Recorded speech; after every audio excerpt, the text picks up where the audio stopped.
All right, good evening, everyone. Welcome to the University Catholic Center. Do we have anybody who's visiting tonight? It's your first time at the UCC? Anybody? Okay, awesome, great, good to have you guys here.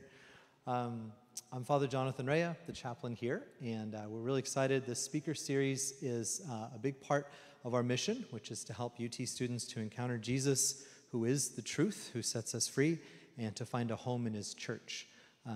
And we want to help people encounter the Lord through truth, beauty, and goodness. And so, in many ways, the gospel of life touches all of those different aspects. So we particularly want to provide an opportunity to talk about the topic of abortion and the whole landscape in our country after the Dobbs decision this summer, and to do that in a way that we feel confident as Catholics being able to express that and answer people's questions, and we know that it's a live issue for all of us. So we're really glad that Abigail's here tonight to help us to dive into this topic. So I'm going to let Leona introduce her.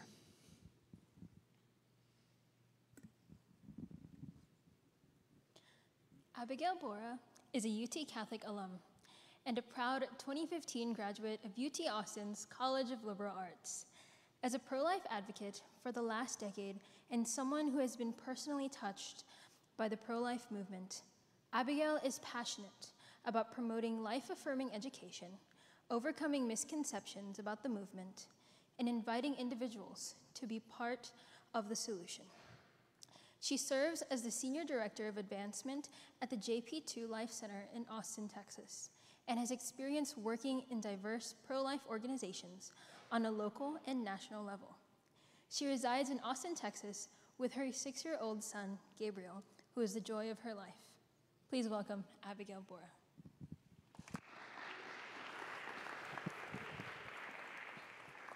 Thank you. So great to be here tonight with everybody. I've really been looking forward to this and been keeping everybody in prayer, thinking about how we're coming together for this encounter tonight. I hope it blesses all of y'all. All right. So, like I said, super happy to be here. Before we get started, I wanted to kind of give a map of what this next 45 minutes is going to look like, so you know the way that the talk's going to go, where we're going. So I'm going to start out by talking about my background, and that's important because that's my why. It's my reason. It's why I'm a part of this movement. It's about why I'm here tonight. It's why I have dedicated my professional career to working for life-affirming organizations. After that, we're going to talk about what the title of the talk is, Life Post-Roe. What does that look like in the nation? And I really want to focus here in Texas, because that's what's going to be really important for everybody here in this room. Finally, I want to address the second part of the title of the talk, which is the now what. What now? What are we going to do? And so I want to talk about that on a personal level. And I want to call all of y'all to think about, what is your particular part in the movement? All right, what is it that you might be able to contribute to this new world, this new landscape that we're now living in? All right, and during that time, I'm going to give a little brief apologetics overview, because I think it's important that we have, as Catholics, a kind of baseline of how we can talk about life. We can talk about it confidently. All right, and before I get completely started, I did want to just acknowledge and recognize that I know that a lot of us probably have different experiences. Some of us have been touched to a greater or lesser degree, either by unexpected pregnancy, by abortion potentially. So I just want to recognize that everybody's coming to this from a different place, and that I want to be able to create a kind of safe space here. So I'm going to share my part, I'm going to share my perspective, and I'm really looking forward to the Q&A where we can talk, we can dialogue, we can have conversations. So again, thank you all so much for coming tonight, and just keep an open heart. All right, so on to the talk. So my background, first and most importantly, I'm a born and raised Texan. I'm from Dallas, specifically Denton, and I am a UT Catholic alum, as she said, and a UCC alumni. So I graduated from UT in 2015, and after graduating, I've spent my entire career, which is only 7 years, but I've spent these 7 years working in different life-affirming organizations. And that included, actually, 1 year as a kindergarten teacher, and I do believe that teachers are a part of life-affirming organizations, and a healthy classroom is a huge part of the pro-life movement. That's my little aside. Okay, so as I've dedicated these years to the work, I will say, at the beginning, and not really at the beginning of the work, but when I was in college, I was definitely not sure about the issue of life. I was raised Protestant, and pro-life, wonderful family, and when I came to college, I had an encounter with Christ in the Eucharist. And I said, okay, I want to be Catholic, right? Because wherever Jesus is where I want to be.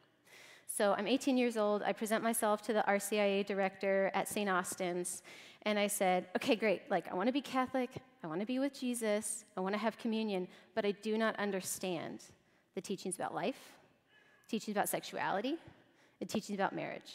In fact, I don't think I agree. What are you going to do with me?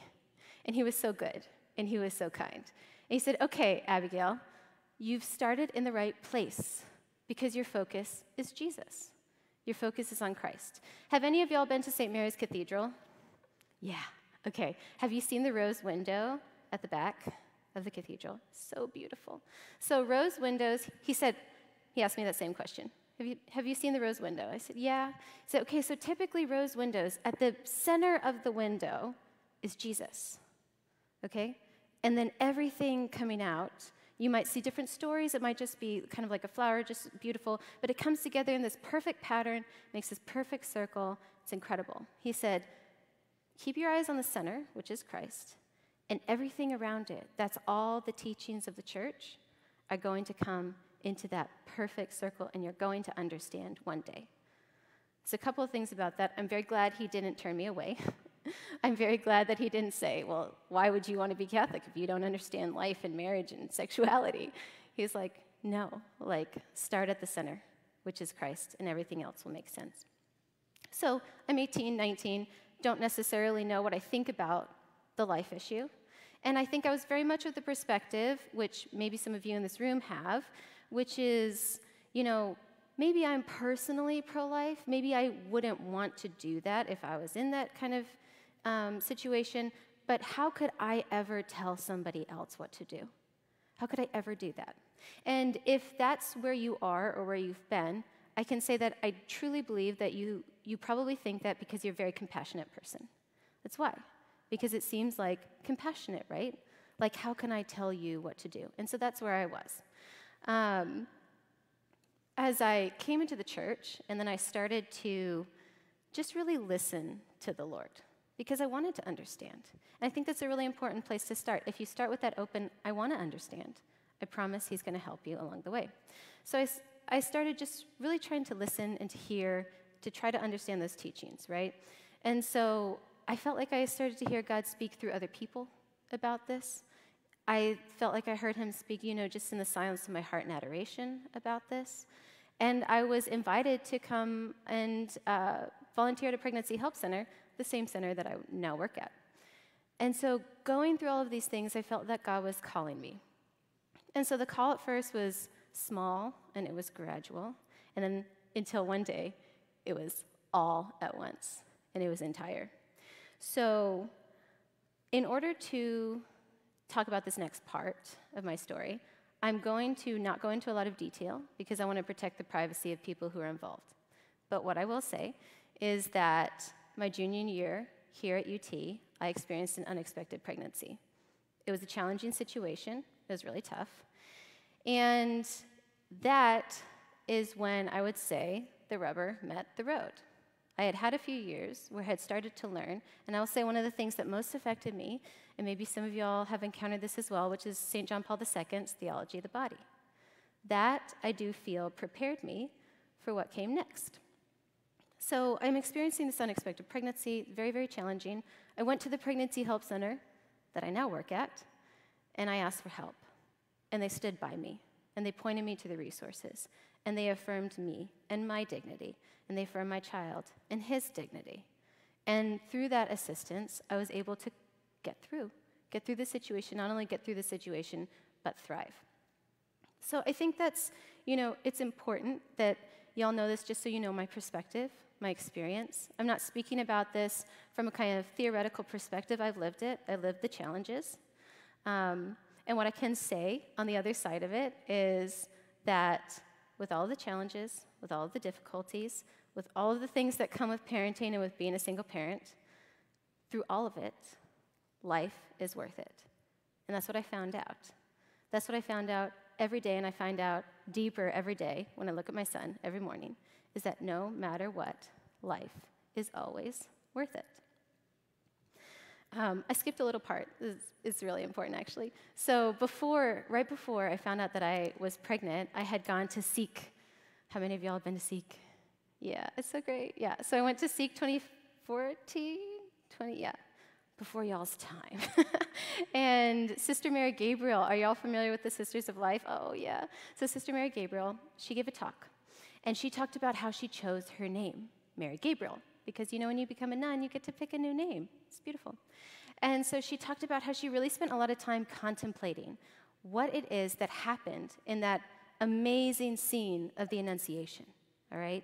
So let's think about this. Let's go to that. Do a little Ignatian exercise. So we think about, Mary and the Archangel Gabriel comes to her. Sister Mary Gabriel said that when she imagines that scene, and we see this depicted in the art, right? The angel is kneeling in front of Mary. Maybe he's holding his hands out, right? And he is recognizing, yes, the divine, Christ. He's recognizing Mary and her inherent dignity. Sister Mary Gabriel said, that's what the pro-life movement does. We kneel in front of women and we invite. And I thought that was so important, and I found out that that was real when that happened to me. And that's why my son is named Gabriel. Okay, so little overview of my background, a little bit about why this matters to me. I will say, we're going to go a little bit more into apologetics later, but I will say you do not have to have a story in order to be a part of the movement. You do not have to have a personal experience in order to be effective in your conversation, in order to be a great and incredible pro-life advocate. I share my story, I share my testimony, other people do, because it's in order to build up the body of Christ, right? That's why we share testimonies. It's in order to build y'all up and to glorify God. But I want to encourage you, and we'll get more into some apologetic specifics later, you do not have to have a story in order to be a great pro-life advocate and to be a powerful part of the movement. Okay, so moving forward into, now that you know my why, I want to talk a little bit about then what I learned throughout my career. So I've worked at several pregnancy help centers. Are all of y'all familiar with what a pregnancy help center is? Yes, no? Okay. I'm going to give an overview. I can't really tell what that response was. So a pregnancy help center is, it can look like a lot of different things, but essentially it's a place where a woman can go. It's non-judgmental. It's almost always free, and they give her services in order to be able to support her if she has an unexpected pregnancy or she's having a challenging time with young children. And of course, can support the father as well. So I've worked in several different pregnancy help centers, and I found out that I wasn't the only person who had had that same experience. I wasn't the only person who had that same experience of somebody coming in front of them and inviting them into this great new story, of finding new purpose, of finding new life, not just for this little baby, but for themselves. I saw it happen over and over and over again as I sat with women in so many different circumstances. Women who were homeless, women who had walked across the border on foot, women who were facing incredible challenges at home, women on their 7th child, women on their 7th abortion. I sat with many, many women, many, many stories. And what I found out at the end of this is that, like I said, life is always worth it. Women never regret choosing life, and women do regret having abortions. And it does stay with them for a time. So I served as an advocate in pregnancy help centers, and like I said, I encountered many different women. Something else that pregnancy help centers do is certainly provides emotional support, walks with women in friendship, but does something that's incredibly important specifically for this time in our history, which is that manages women's case. So what does that mean? It means if a woman comes in and she, first of all, back up. The majority of women, if they want to choose abortion, are going to choose it because of financial reasons. Over 70%, okay? So in a way, that seems like that should be a pretty simple solution, right? Like if your issue is that you're encountering financial issues, then we want to be able to help you within those financial issues. That's very doable. And so what a lot of pregnancy help centers are able to do is they're equipped to connect women with the kind of services that they need, like WIC or SNAP or Medicaid, different things like that. And so, I did a lot of that work. I also did a lot of work on the sidewalk. How many of y'all have ever prayed at a sidewalk or even engaged as a sidewalk advocate? Yeah, go Cassie. That's my coworker. So being at the sidewalk is really powerful. Super, super powerful. I was just talking to Seminarian Michael, and he mentioned that it was the Feast of the Holy Archangels. And the Feast of the Holy Archangels, super important from a few weeks ago. Super important for me, obviously, because my son is named Gabriel. But I remember this day when I was on the sidewalk, and it was the Feast of the Holy Archangels. And I don't know, have y'all ever had an experience in prayer where you feel like the divine presence? You ever had that? Oh my gosh. So I had that at the sidewalk, and it was like, the angels are here. It was real, So that happened on the Feast of the Holy Archangels, and we had a turnaway that day, which basically means that a woman came seeking a certain service, and then she decided to go somewhere else. So being on the sidewalk, I found out a lot of things. Something that you see a lot on the sidewalk if you actually talk to people is there's a lot of despair. There's a lot of despair from men and from women. It was very, very sad. I remember I wasn't the one talking to him, but one of my fellow sidewalk advocates was talking to this man who had brought a woman here, and he said this wasn't the first abortion that they had had. And he was talking about how, he really didn't think that he even wanted to be alive. He didn't see that his life had any worth. It was very, very sad. It was very devastating. So I saw a lot of despair on the sidewalk, and I saw a lot of confusion. People simply didn't know that there were any other resources available to them. They thought that Planned Parenthood was the only option.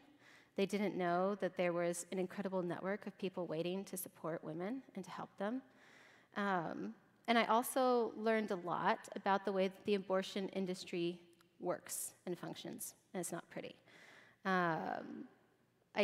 I would call it the abortion industrial complex, because this is really something where women are not treated like people, and they're not really given real decisions or informed decisions. And it was very hard, it was very difficult to see, but there was still a lot of hope on the sidewalk, because people, once you talk to them and you tell them that there's another place, that they can go somewhere else, that they don't have to have an abortion, are very happy, and they go other places, and lives are saved.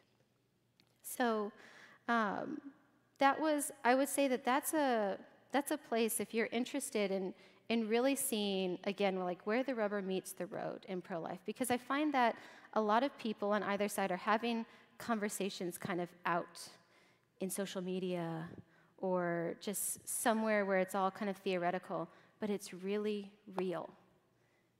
It's really, really real on the sidewalk. And so I would encourage you, if you feel called to go, because there are still abortion facilities, and we'll talk about that in a little bit, that you can go and pray. So this leads us to, that's kind of the experiences that I had within my career. I learned a lot. There's much more to that, but we can talk about that a little bit later. But now I'm at the Pregnancy Help Center that helped me. So that's super special to me for a number of reasons. And, this is why, the fact that I work at JP2 is why I was invited to come here. Because what we're doing at JP2 is really, I think, on the cutting edge, and I think it's going to be a model for what we need in a post-Roe era. So that brings us to that post-Roe era, the post-Roe world. So, again, I recognize that there might be a variety of different viewpoints in here, a variety of different experiences. Do y'all remember where you were when Roe was overturned? Do you remember? When you found out? Yeah, I remember. I was sitting at my desk. I know probably depending on your own experiences or your own perspectives, that might have been a different experience for different people in this room. I know that when I found out that Roe was overturned, my very first reaction was definitely joy and excitement. And the reason for that is because I recognized that now this great injustice, this great human rights abuse, which is abortion, had been, to an extent, overcome. It had been overturned, and the marginalized children and the marginalized women who have been negatively affected by abortion and who could be in the future were now going to be protected, at least in some states. And so I was happy. And then almost immediately, right after that, my immediate thought was, and now we begin. Now, I know that there's some pro-lifers who would not like that I said that. I know that when Roe was overturned, there are a lot of pro-life people saying, oh, nobody's recognizing the work that we're doing. To an extent, that's true, and I'm going to talk about that a little bit. But the reason why I thought now we begin is not because I didn't think that there were any resources for women. I didn't think that there was a network. I knew about this. I've been working in this. I've been working on this locally and nationally for years. I knew about all of that and the great work that pro-life people had done.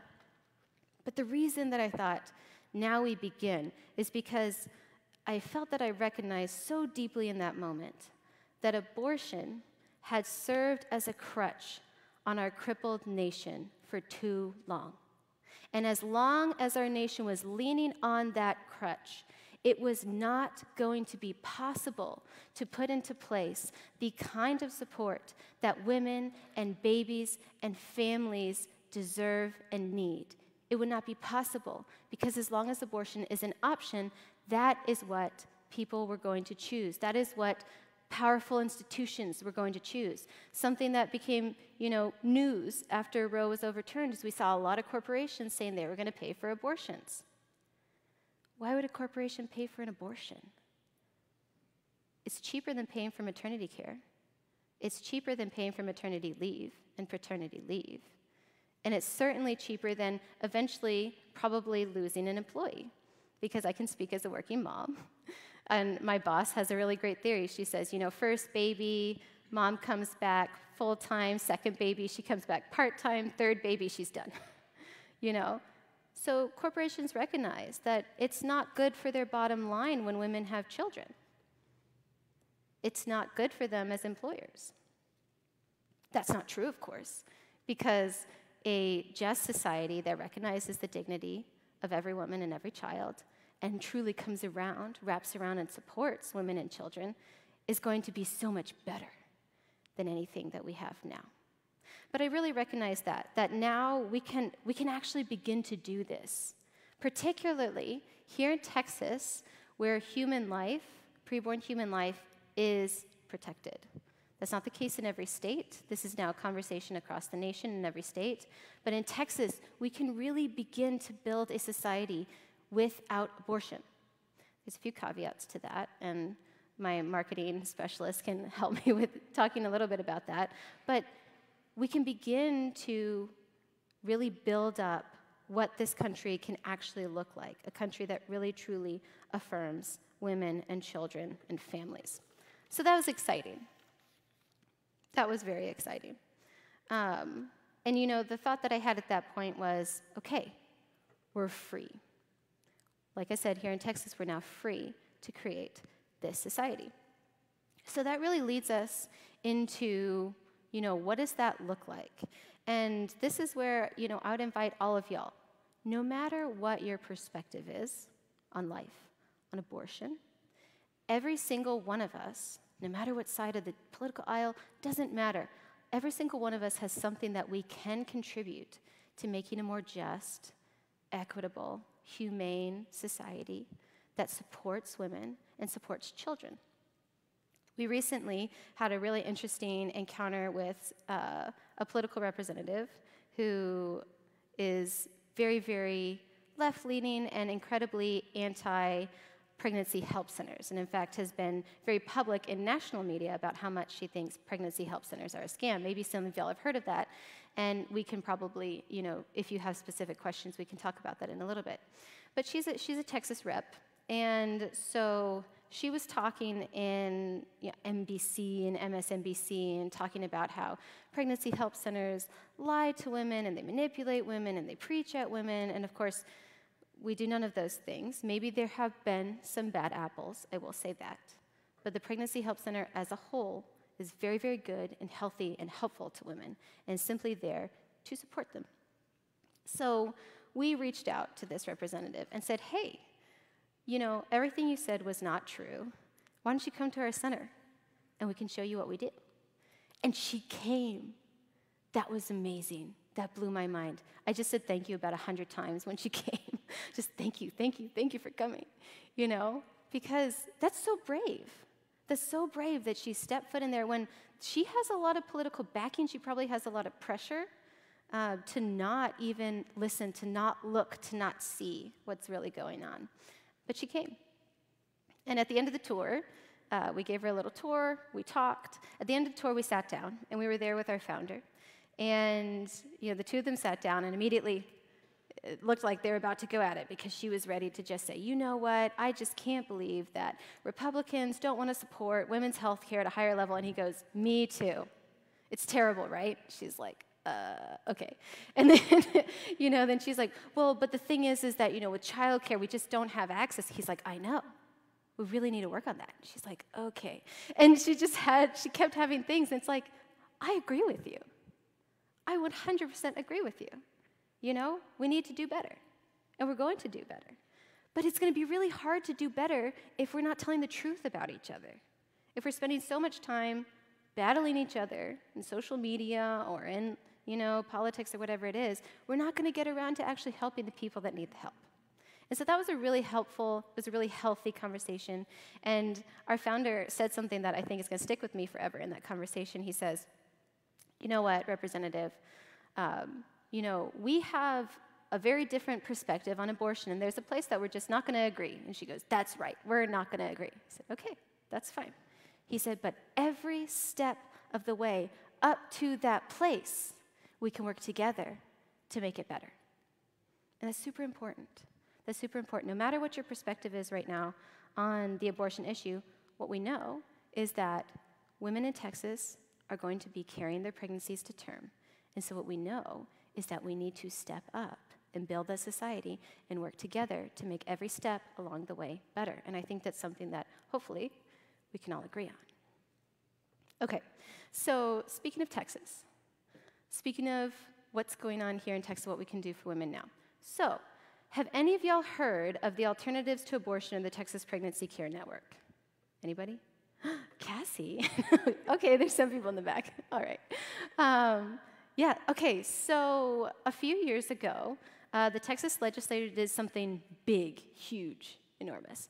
So they said, we're going to take funding, taxpayer dollars, that has been going to abortion facilities, and we're going to put it towards life-affirming organizations like pregnancy help centers, maternity homes, adoption agencies, maternity shelters, social workers, counselors, all the kinds of things that a woman needs to be able to wrap around and help her that are outside of kind of state, WIC and SNAP and all of those things. And so they call it the Alternatives to Abortion. And the purpose of the Alternatives to Abortion program was to provide women a viable alternative, right? To provide her that with resources, with support, with compassion, with empathy, and with walking alongside her. So the Texas Pregnancy Care Network funds now $100 million worth of resources for women. Did y'all know that? That in Texas we've set aside $100 million worth of resources from the state. And this only goes to 173 providers, and there are many, many more life-affirming providers and within the pro-life network in Texas. This is huge. In fact, Texas is doing this better than any place else in the country, and there are states and there are legislators who are coming to Texas saying, how did you do this? How did you walk with these moms in need in this way? It's amazing. We should be very proud as Texans that we're doing that. So yes, alternatives to abortion. Keep that in mind. That's something to really think about because, you know, I think something that we probably hear a lot is, you're not pro-life, you're pro-birth. Well, that's just silly. That's always been silly within the movement, but particularly within Texas, we've really put our money where our mouth is to the tune of $100 million, and that's just this fiscal budget year. Okay, we've spent millions and millions and millions for this. So these 173 providers, we're a part of that at the JP2 Life Center. And so we are able to receive reimbursement for things like material assistance, that means diapers, wipes, formula, strollers, car seats, parenting classes, counseling hours. And at the JP2 Life Center, we do something that's really unique, and that is that we not only have the Pregnancy Help Center, but we also have life-affirming OB-GYNs in the Vitae Clinic. So we have two. And this is a unique model, and this is really important because there are some similar models around the country. You might have heard of Guiding Star. There's a couple of different pro-life sort of chains that are doing this. Abria is another one. But we really think that this is the way of the future, right? A lot of our moms, a lot of our clients, they don't have transportation. They need to get on a bus or they need to borrow a ride. And so it's really important that when they do make that trip, whoop, almost lost my mic. When they do make that trip, that they only have to make one, and they can do their pregnancy help, you know, they can get their material assistance, they can get their education, they can get their really good quality medical care. So we at the JP2 Life Center are recipients of that TPCN funding, so we're super, super grateful for that. A couple of resources for you if you're dealing with the, you know, pro-lifers are only pro-birth, not pro-life, besides Texas Pregnancy Care Network. And by the way, you can find that at texaspregnancy.org. texaspregnancy.org, that's where you can find TPCN. It has all 173 providers on there all over the state of Texas. There's a couple of other really large groups of life-affirming organizations. One is Heartbeat International. The other is CareNet. These are really important so you can kind of see the national overview of there are thousands of pregnancy help centers across the country. All right, so when it comes to resources, something else you might have heard maybe is that if abortion facilities, a place like Planned Parenthood, is closed, then women are going to lose access to really important medical services. Have you all heard that? That's something people say. Okay, so this is not true. It's 100% not true. Because women actually can get access to better and more affordable services through something that are called federally qualified healthcare centers. It's really important. So you can find that at findahealthcenter.hrsa.gov. So federally qualified health centers offer everything except abortions. They're fantastic. Women, families can utilize their services, and there are hundreds of them in the state and thousands across the country.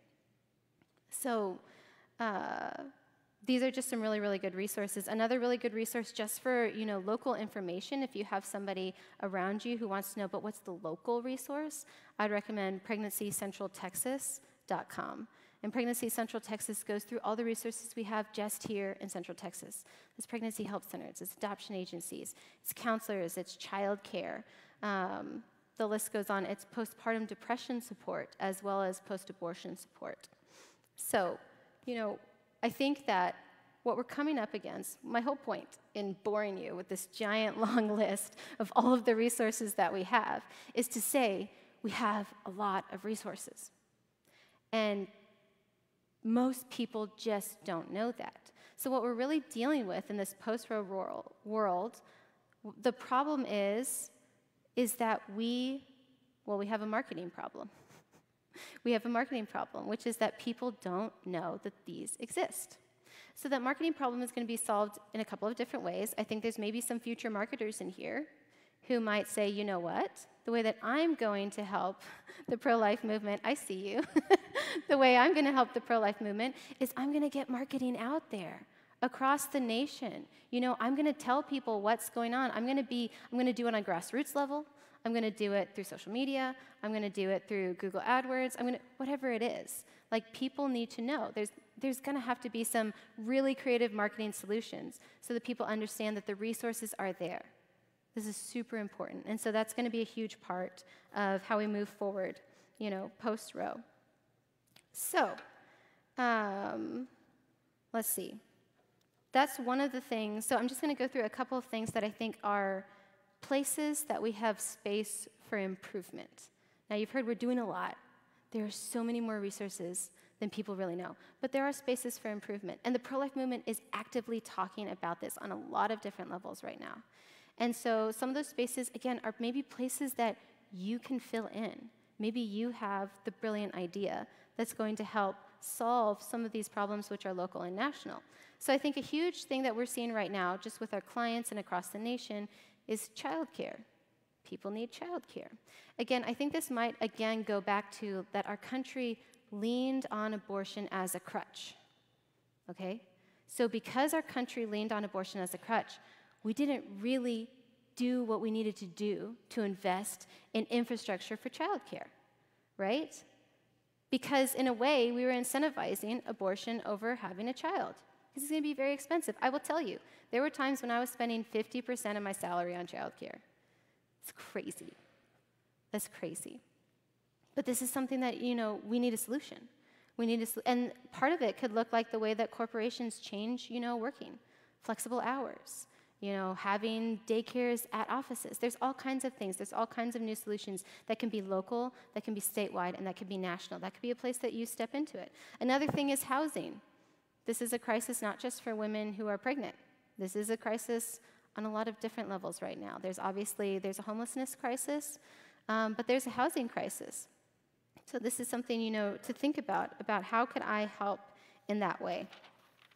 Okay, so that's the kind of pro-life or the post-Roe landscape. And now I want to get into the kind of conversations and the apologetics. So I think there's a couple of ways that we all can get involved after Roe, right? So maybe there's something specific, like I said, maybe you're going to be the genius that comes up with how we all get childcare that's affordable across the country. Maybe you're going to be the person who markets so that everybody knows the resources that are there. Maybe you're going to be somebody who really helps with the housing crisis. Maybe you're going to be somebody who, you know, becomes a CEO of a corporation. You say, this is how we do, you know, we support working moms, and we support dads, and we support families. You know, these are things that you can do. But something else that's really, really important that you can do is have conversations. And in order to have conversations about life, there's a couple of things that you're going to need. One are basic apologetics. Now, I'll tell you, you probably already know everything that you need to know in regard to pro-life apologetics, because you probably learned it in about 8th grade. Okay, so I'm going to go through the basic pro-life argument. All right. And before I do, I'll just say, in all of your conversations, in all of your apologetics conversation, think simplicity and clarity. Keep it basic. Because I'll tell you, the culture, that's complex. Society, that's complex. Challenges in life, those are complex. But the basis, the fact, the truth, and the reality of life is very, very simple. It's very simple. Okay, so basic apologetic. Sperm, egg. Where does the sperm come from? A human father. Where does the egg come from? Human mother. Comes together. What happens when a human father and a human mother have a sperm and an egg that come together? Could they make anything other than a human? Is that possible? No, it has to be a human. So you've got a human father, you've got a human mother. What is created is a human. Something really cool. So they have actually found, and you can look up, these are scientific studies, that when the sperm meets the egg and the fertilization occurs, a light goes off. It's crazy. You can actually see this. There's like photos of it. This just like light. That's so cool, right? Like, let there be life, let there be light. It's amazing. Okay, sperm, egg, human father, human mother, come together. The only thing that you could possibly have at that point is a human. Okay? That's the only thing. Could it ever become anything other than a human? This sperm and egg? No? Okay. Could that embryo ever become anything other than a human? No. Okay. So regardless of, this is really important, regardless of the location of that human person, the age of that human person, the level of ability of that human person, or the appearance of that human person, that is still a human person, has human parents, and it can never be anything other than a human. There it is. Basic pro-life apologetic. It's very, very simple. Something that's interesting, I don't know if you've ever been in a conversation and you had somebody say, well, you're just pro-life because you're religious. And that's happened to me. And the funny thing is I've never brought up religion in a pro-life conversation when I'm talking to somebody. You know, they always bring it up. I'm like, I'm not talking about religion. I'm talking about embryology. You can look at every textbook. This is embryology. It says life begins at conception. That's a quote from an embryology textbook used by medical students. All right, so yeah, I was doing a little bit of research earlier, and I found out, are y'all familiar with Christopher Hitchens? Yes, no? No, oh, he was a big deal back in the day. So Christopher Hitchens was one of the new atheists. Super smart, great accent. Oh my gosh, look him up, he's great. Other than the atheist part. But he's a very interesting man. So funny thing about Christopher Hitchens, he's so brilliant, and atheists just like love him. Every like young radical atheist is gonna quote him, you know. And he talks about being pro-life. He said, you can look it up, there's a video of it. He says, you know, I get in trouble with a lot of my materialist, secularist friends, but he said, the fact is, it's just embryology. He says, and anybody who looks at an ultrasound can recognize that. This from an atheist, a very famous atheist. So, you know, I would say if somebody brings up religion into the conversation, that's a diversion, generally. They say, you're just religious. That's why you think that. No, I think this because this is a person. This is a person. And if it's a person, then that person has human rights. So really, what we're talking about is a human rights issue. So that's super basic. Now, like I said, I think the pro-life apologetic, your best bet is to be very simple, to be very straightforward, to not get pulled off into emotional things. But I will say, you know, like, if people understand that, they're not necessarily going to become pro-life, right? And why is that? Well, the fact of life is very simple, and everybody recognizes it. In fact, the modern pro-abortion movement is different than the Bill Clinton pro-abortion movement, which said, safe, legal, rare. What does the modern pro-abortion movement say? Abortion on demand at any time for any reason. It's very different, right? So things have changed. And the modern pro-abortion movement talks a lot about, in fact, they'll admit this is a person. We know it's a person. But what matters is that the woman matters more. Again, this is a huge problem because it does a couple of things. And one of those is that it puts the woman and the child at odds. And that is so unnatural. That is so unnatural to think that a woman can be put against her child. This is exactly what the culture has done. And it's devastating. It's devastating to women. And when they recognize, if a woman does end up having an abortion, when they recognize that, it's very hard because they recognize the most natural thing in the world was turned and split, and this child was put against this woman, and this woman was put against this child. And shame on us as a culture. Shame on us as a culture for doing that, you know? So this is why it's so important That we come alongside the mother, because a huge part of this is going to be saying, hey, you have great dignity and worth. Your baby has great dignity and worth. This is not an either-or situation. This is a both and we're going to be with both of you. That's super important. So, like I said, even though the truth about life is very clear, right now what we're dealing with is those kind of lies about mothers versus children. I did want to go through one just because I think it's interesting on an apologetics level. Have y'all ever heard the pro-abortion argument called the violinist, about the violinist? Yeah, all right, okay. So a lot of people will say that this is the strongest pro-abortion image. Okay, so this was written, I'm not sure, a few decades ago.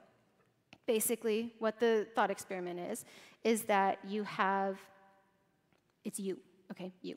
You wake up in your bed, and you were in a coma, and you were kidnapped, all right? You were kidnapped, and then you find there's something attached to you, and you look, and it's a violinist. And it's a really famous violinist, like people love him. Maybe it's Isaac Perlman, I don't know. It's a famous violinist. But this violinist, he is having some sort of failure of his liver or something. He's got an organ failure, and you're the only person that he can survive, that if he is to survive, that he needs to be attached to. So he's got to be attached to you if he's going to live. So do you have the right to unplug yourself from him and allow him to die? So a lot of us would naturally go, yeah, I don't want to be attached to a violinist. Oh, and caveat, it says you do have to be attached to him for 9 months, and he'll get better after 9 months. Okay, so there's a couple things here. First, my favorite thing to point out about this is, number one, if this is an analogy for abortion, it immediately recognizes the personhood of the unborn baby. Because they didn't say you got attached to a dog, or you got attached to a plant, or you got attached to a whale. They said you got attached to a person. So immediately they're recognizing the personhood of the unborn baby. The next thing, and this is tough. This is a more challenging conversation, but the fact is that over 99% of abortions are elective, meaning they're not related to rape or incest. It means that there was a real choice and a real decision. Now, I understand from personal experience, I understand from the many, many, many women that I've talked to, that there can be dissociation, there can be PTSD, there can be abuse, there can be other things, and I get that. I totally get that, okay? But the fact is that the majority of modern abortions are happening as a result of something that was chosen. Something that was chosen, which is to engage in a sexual act, which we all know the, quote, risks of. Now, finally, this is not an accurate analogy because the violinist is not your child. Let's think about this analogy in a different way.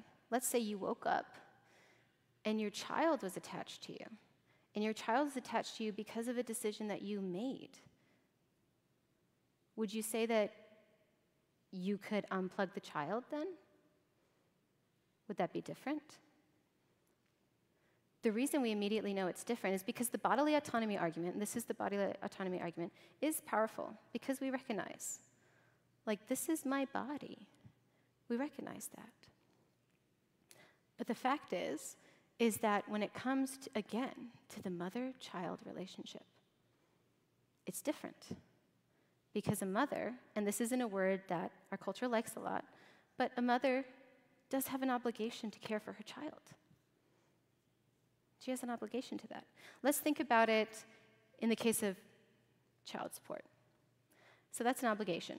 So let's say that a man, he engaged in a sexual act with his girlfriend, broke up with her, left.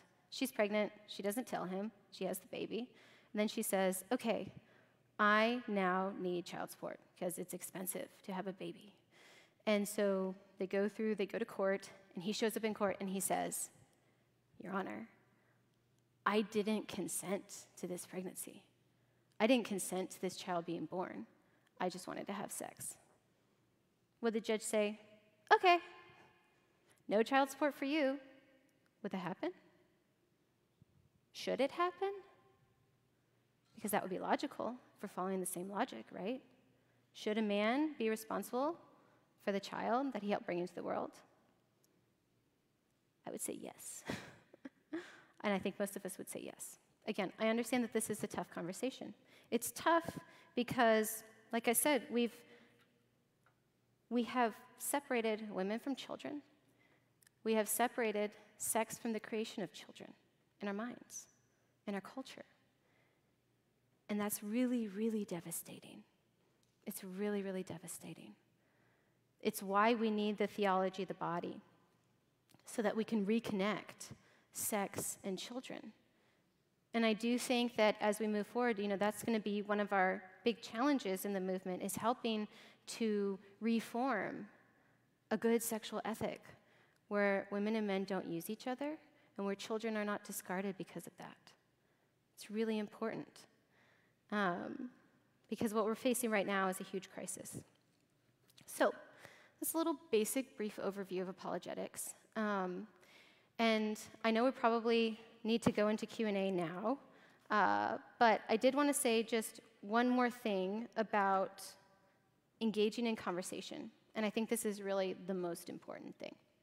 So, I love a good debate. I grew up, debate, speech, whatever. But the most important things that we're going to be doing in the future in the pro-life movement is not debate. I promise you. It never has been. There are going to be some people who are going to be able to change their mind because we are able to present a clear and cogent and logical argument about life, because we're able to answer something like the violinist argument, because we can talk about different things. There are going to be some people who do change their mind, but the majority of people are not going to change their mind because of that. And so what's really important and what's really necessary is that any conversation that you go into with a person, any encounter that you have with a person, that you, first of all, recognize their dignity. And I would assume in any conversation that you have that this person has been personally touched by the issue. I'm going to share a quick story, and then I want to go into Q&A session. When I was at UT, I was involved in Focus, and my Focus discipler's like, you got to go on a mission trip. Really? And so I said, okay, fine, I'll do the spring break mission trip to New York, which was to the United Nations to do pro-life advocacy when I wasn't even fully pro-life. It was great. So I was like, yeah, that sounds fun. Let's do it. And so we got up at 5 a.m. every day and went to Mass at 6. It was not the spring break I was expecting, but thanks be to God I went. So we did a lot. It was really cool. We met with the Sisters of Life. The Sisters of Life taught me what I think is the most important thing, which is that you've got to sit and listen in conversation. It's almost to the point that there's nothing that you could say that's more important than the fact that you sat and you listened and you looked at somebody and you loved them and you were with them. And then I experienced that there. So what we did is, this was really fun, we had a holy hour for life. It was across the street at this Holy Family church. And so we had flyers, and they're like, just walk around the UN and talk to ambassadors and invite them to this holy hour. I was like, okay. So I'm just walking around saying, come to this holy hour. Hey, ambassador from wherever, please come. And so then I kind of sit down, and I wanted to take a break. And this lady came and sat next to me, and she was also, there's always people, NGOs, that are passing out their stuff. They really want people to whatever it is. And so she comes and sits next to me, and she's like, why are you here? And I was like, oh, well, I'm doing this mission trip, and we're supporting life or something. And she's like, what? And then she just went on and on and on and on and on, and was just saying, well, pro-life and this and that and da-da-da, just very upset, visibly angry. And I just sat. And I just listened. And I just smiled, and I agreed where I could, but not where I couldn't. And I listened.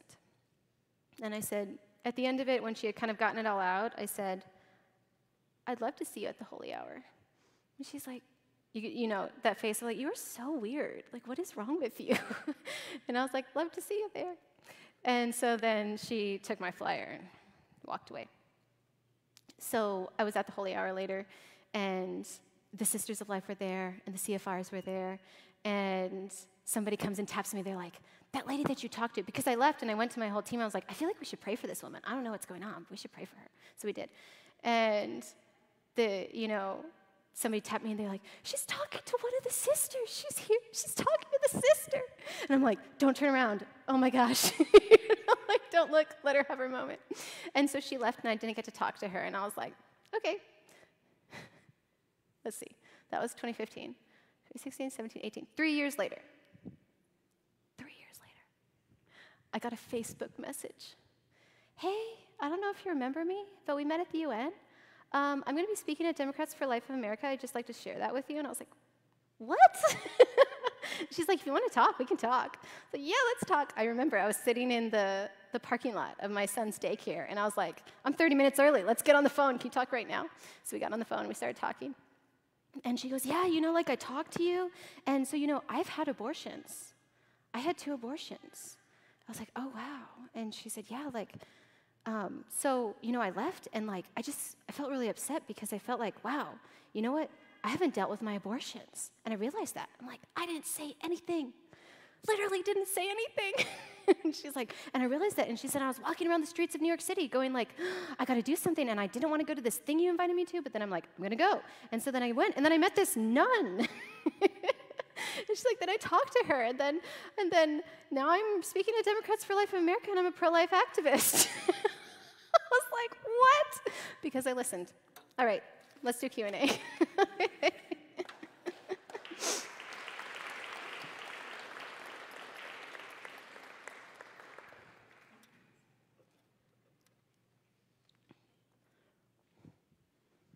Any questions?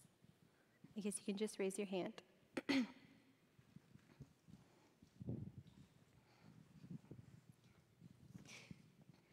Thank you. Your story is very inspiring. I've been hearing this soundbite going around a lot that women will not be able to get access to care for ectopic pregnancies and miscarriages. Yeah. And I was wondering if you could speak into that, like what the difference is between abortion and then those Sure. treatments. Yeah. So an ectopic pregnancy, first let's define what an abortion is. An abortion, and every doctor knows what an abortion is. An abortion is the intentional ending of an unborn child's life. That's what an abortion is. An ectopic pregnancy, so for those who don't know what an ectopic pregnancy is, it's a very dangerous condition. It's when a embryo, instead of going and implanting in the uterus, where it's safe for the woman and the baby, implants on the outside. And when the baby's growing, the baby has nowhere to go and eventually is going to die. And when that happens, it's probably going to rupture the woman's uterus, and the woman is potentially going to die as well. Very dangerous. So in this particular case, the child cannot survive. There is literally no way that that child can survive. Now, I don't want to go into kind of the graphic nature of what abortion actually looks like, but it doesn't look like that. So the way that a doctor treats an ectopic pregnancy is they simply remove that ectopic pregnancy from the woman's ovaries. And so the child dying is sort of like a secondary result. It's not, they didn't go in there to have an intentional killing of that child. It's not possible for that child to live, so they are working to save the mother's life. And when it comes to a miscarriage, so, an abortion, again, is the ending of a child's life. In a miscarriage, the child's life has already ended. So treatment for miscarriage is not abortion, because you're not stopping a beating heart, You are not doing anything else, related to abortion. All that needs to happen is that the mother needs to be able to pass the baby. And so doctors can treat that. And so, this soundbite that you're hearing, it's concerning because we have heard reports. Now, it is illegal in Texas to refuse care for ectopic pregnancy and miscarriages. This is under pro-life laws. It is illegal for a doctor to do that. And it is also illegal for a doctor to give a woman an abortion, okay? So there are doctors, we have actually confirmed a few reports of doctors refusing to treat that. And I think it's really sad because I think that they're trying to make a point. And there's literally no more dangerous way you can make a point than to try to make a point with a woman's life. So if that's happening anywhere, I hope those doctors lose their licenses, because that is not within the law. They are flagrantly disobeying the law, and they are flagrantly defying their Hippocratic oath and not caring for the patient in front of them. So that's the answer to that.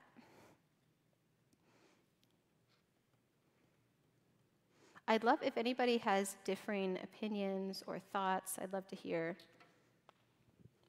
Or if you just have a thought you want to share.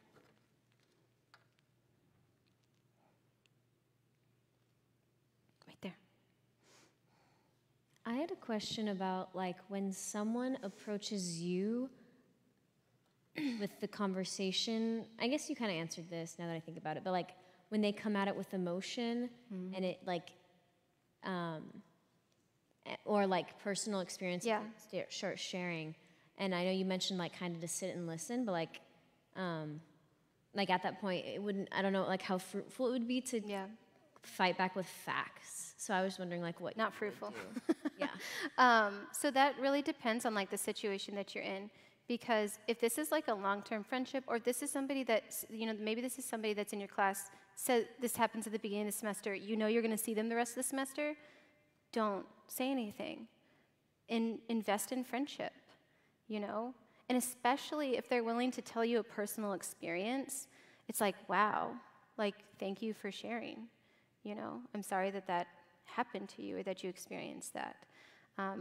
So, it really depends. This is where, social media is a dumpster heap, trash fire, because it's how can we have these conversations? But when it's a person who's in front of you, do your best to practice discernment of, I think this is probably a time where I need to just be a friend to them, because that's what they need. That's what they need. Any other questions? There's some over there and there. Gonna get some exercise. Thank you for coming out and being with us tonight.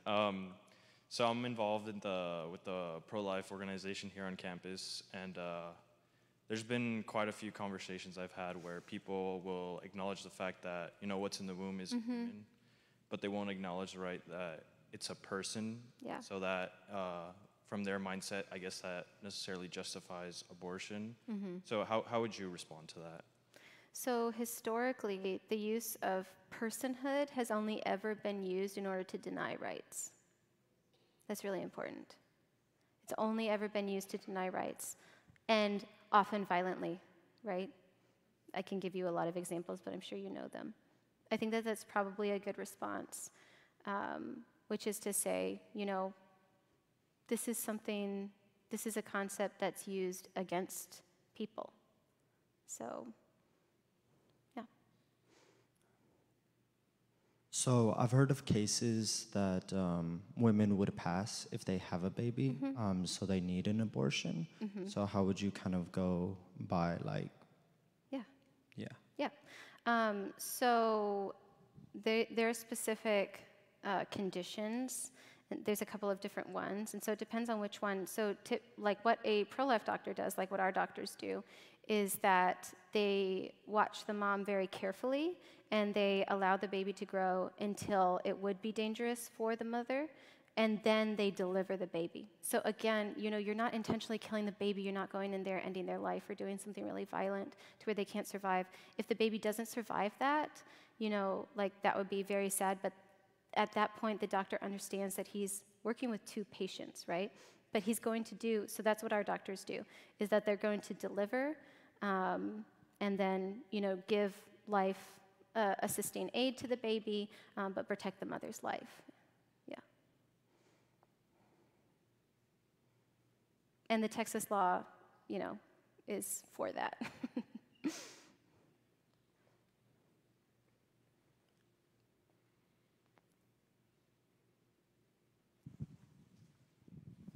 So you were talking about how you form your opinion, and like you didn't have much about how information or about what you're standing for. I was saying any resources or books or I don't know, any YouTube videos or anything that actually that helped you or something. Yeah, an ultrasound, and this is a controversial person, but Abby Johnson's story, and hearing just what she saw within the abortion facility, that really did affect me. That was part of what kind of spurred me on to saying, I think I should figure out what's going on here. And that's when I started volunteering at the Pregnancy Help Center. So yeah, I think that's, right now, I think probably the most powerful people in the pro-life movement are former abortion workers. So this is a huge movement right now. So the organization is called And Then There Were None. And it's an organization that's helped hundreds of abortion workers leave, and the abortion workers can tell, what's going on inside, and talk about, what their experiences were. So I think that those are really good. As far as apologetic resources, the Equal Rights Institute is awesome, love it. A couple of other good resources, Rehumanize International. Progressive Anti-Abortion Uprising, PAU is really good. Let's see, I would go to Secular Pro-Life just because I think it's helpful to have those kind of secular arguments. I think that is, it's a simple and straightforward, good arguments. Another one that I like a lot is Feminists for Life. They're really good.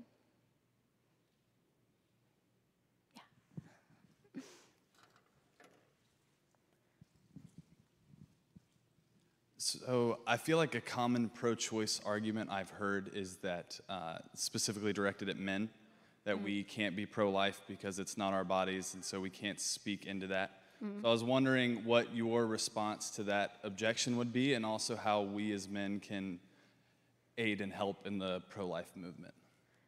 Yeah, so that's really, again, that's another very sad, putting a man against a woman, right? Because, so in the same way of having a woman and a child, putting them as antagonists, having men and women, we are not antagonists.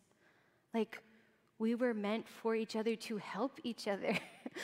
We need each other. We need each other. So that comes from a really impoverished and weak space. But what I would say, I don't know exactly how, there's a couple of things. One thing, just personal, what I've seen with women is that the worst heartbreak I've ever seen in women is when a man says, I'll support whatever you choose. She does not want that. She wants you to say, I will be with you and we will have this baby and I'm going to support this baby and you. No woman wants to hear, I'll support whatever you choose. They don't want that. It's very devastating. The other thing is that when a man says he's going to be involved, the likelihood of a woman having an abortion goes so far down. And in fact, there have been surveys of women after abortions, and this is done by the Guttmacher Institute, which is Planned Parenthood's, research arm. They said that women said, if the man had said, I will support you, I would not have had the abortion. So, I think number one is you just say, well, this is a human rights issue. and I want to see a just and equitable society where women are cared for and children are cared for and families are supported, and I think we can all get behind that. And my voice is just as important, because what happens when 50% of people aren't able to be a part of building a just society? That's crazy, So like, I have a place in that because it's a human rights issue and I'm a human person. And then also, just carry that knowledge of like the influence, effect, and power that you have as a man, and encourage other men in that, because as women, obviously, you've got the Fulton Sheen, like, like men will come up to the level that women require of them, but come on, like, guys, just like, just do it. Don't even wait. Like, go up to that level. Be great.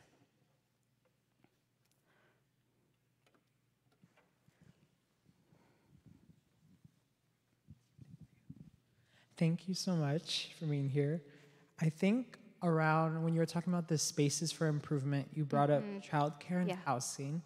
And I think in my journey of trying to find middle ground, I was wondering also about where does education specifically for teenagers, so like middle school, high school, and like sex education, what is the direction we should take? Because I know like from hearing other people's experiences, at least in the state of Texas, it's almost like there's this talk about abstinence only, and like that can come from good faith, but then it can be perceived as if that's where the conversation ends, and then it doesn't leave conversation to talk about sex and what that means, and where exactly do we go? Because in one end, I've heard people say, list out like all the options you have, like these contraceptives, this and that may go against like Catholic teaching. So how exactly do we open up that conversation, especially at such a formative time?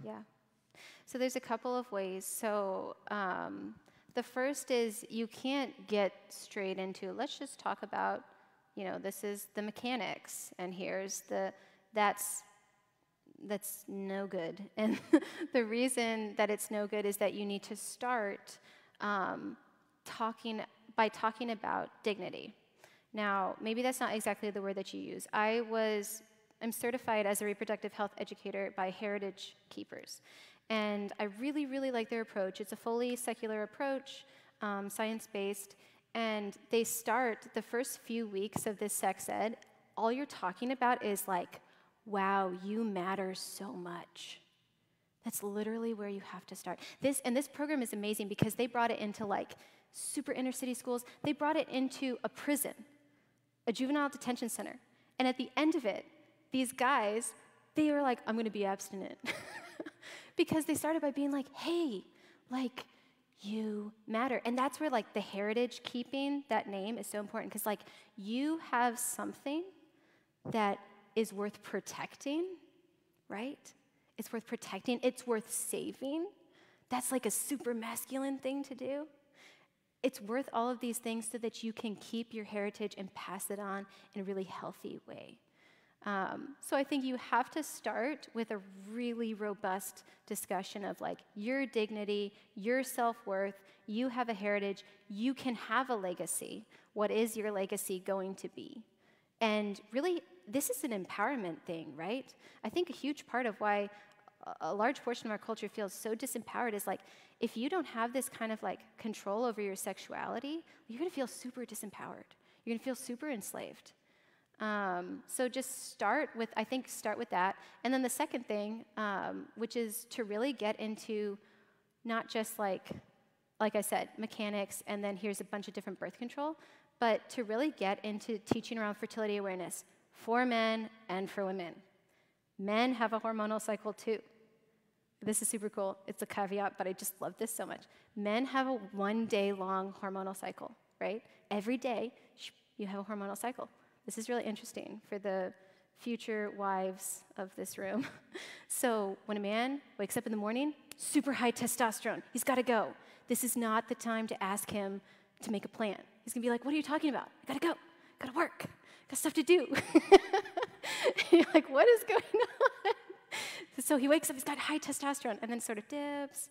And then by about after dinner time, that's when a wife or a girlfriend can go and be like, hey, do you want to go here and do this? He's going to be like, yeah, because he's mellow. So men have a hormonal cycle, right? And then women have a hormonal cycle, which is, oh boy, oh my gosh, I feel sorry for you guys. But, this is part of God's amazing design.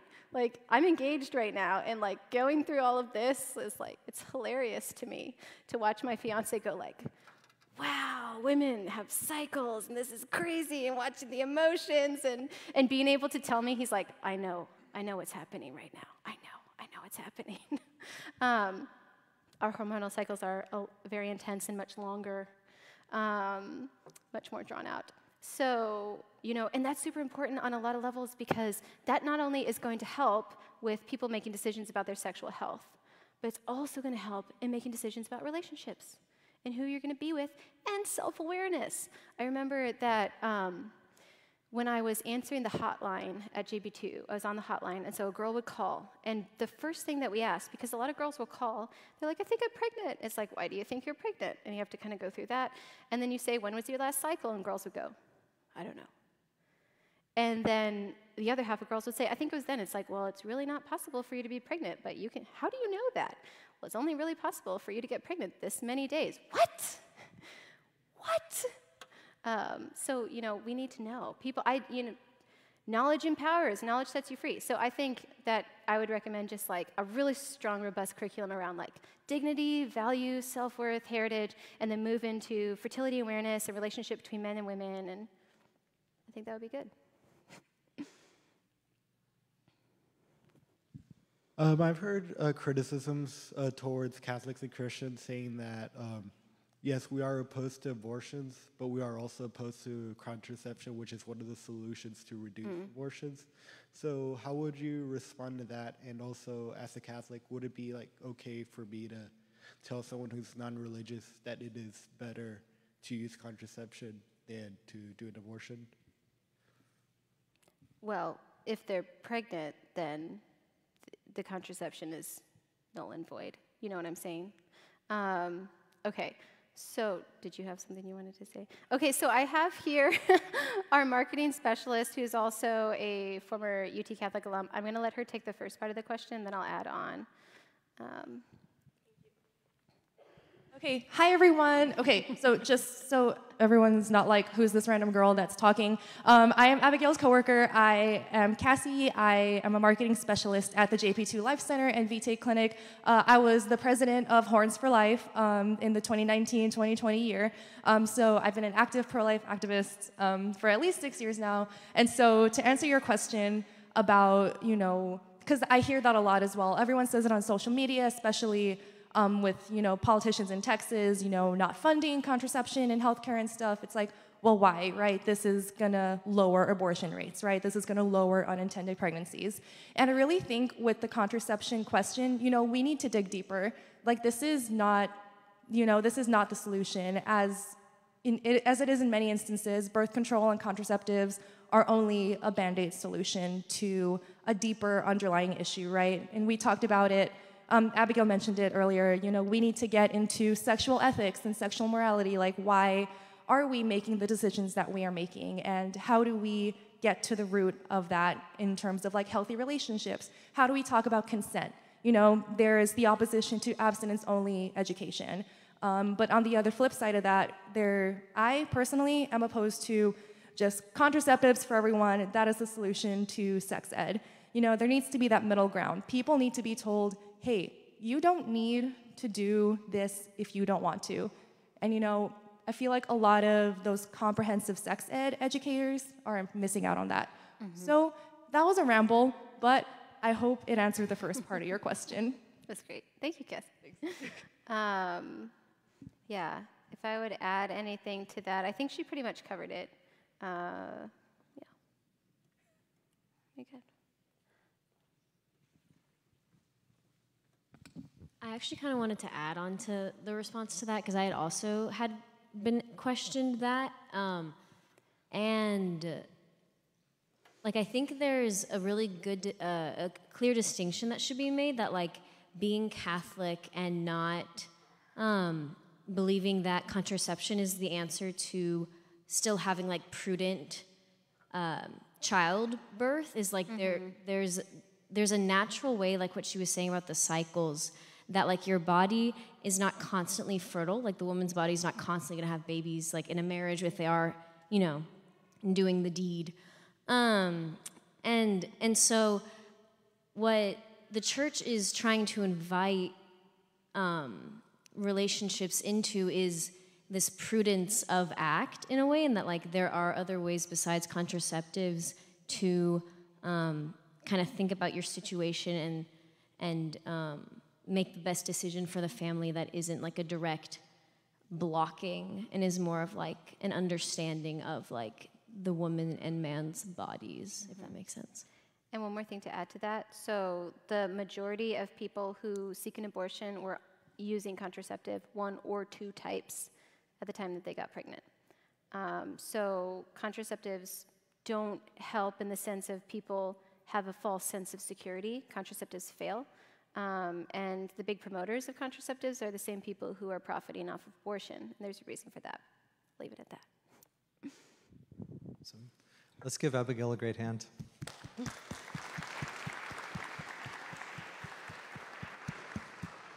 And Cassie, welcome back. Always good to have UT and UCC alumni with us. So thank you guys so much. I'm sure everybody has like a dozen more questions. I know for John 15 particularly, I'm going to be with you guys next week, and we'll do some Q&A, and you'll hear how to, I think, submit some questions beforehand and everything. We're also, just FYI, we've been working on kind of an abortion FAQ page that we're going to be providing a link to. It'll be up on our webpage. So that'll be something hopefully that you can share with friends. You can find some answers there. Some of what we talked about tonight, but some other things as well. And a lot of the resources, we might add some of the things. They're great resources that Abigail mentioned tonight. So why don't we close with a prayer? And I'm sure that Abigail will be able to stick around for a little bit if you have questions you want to ask her afterward. Let's close in a prayer. In the name of the Father, and of the Son, and of the Holy Spirit. Amen. Heavenly Father, you are the God of life. We thank you for the gift of life that you have given to each one of us, that you hold us in existence. You give us each breath as a gift. We thank you, Lord, for the opportunity in our country now to take a stand for life. We thank you for the greater protection that we're able to provide for unborn children, and greater care and better care for mothers in our state and so many others. We know we also have great work to do in converting minds and hearts and stepping up to be a community that truly cares for mothers and fathers in unplanned pregnancies. Give us the courage, give us the strength to commit ourselves again to that work. Give us compassion and humility in dealing with those who disagree with us and listening to and being with them. And help us to trust the fruits of our labors to you.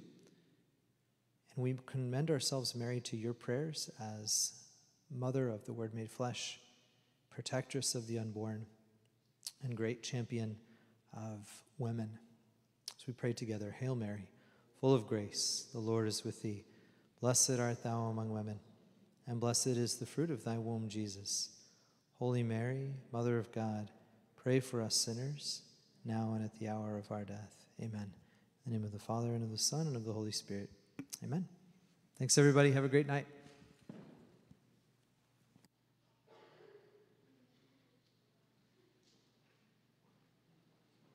There is a table out in the narthex with some materials, and Abigail will be out there. Cool. You can meet her out there. Thanks, guys.